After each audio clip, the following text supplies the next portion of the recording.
खुशामदीद कहते हैं अपने प्यारे देखने वालों को Star Plus gift centre Mohammad Anif Baloch की दुकान, जो स्टार प्लस की सबसे पहली दुकान और मशहूर दुकान है।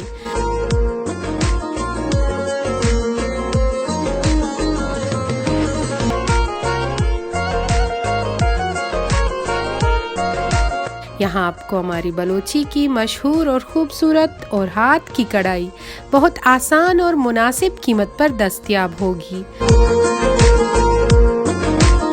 और बलोची टासीन खूबसूरत बलोची कढ़ाई के साथ आपको मिलेंगे आपके सूट की कढ़ाई जैसे।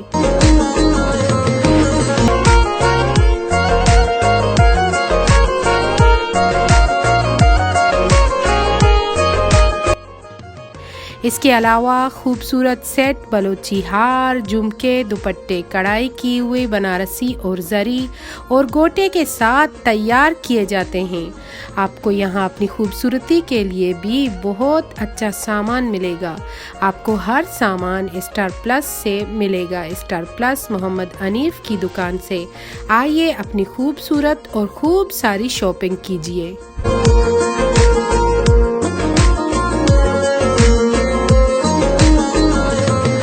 मोहम्मद अनीफ बलोच की दुकान, जो स्टार प्लस की सबसे पहली दुकान और मशहूर दुकान है।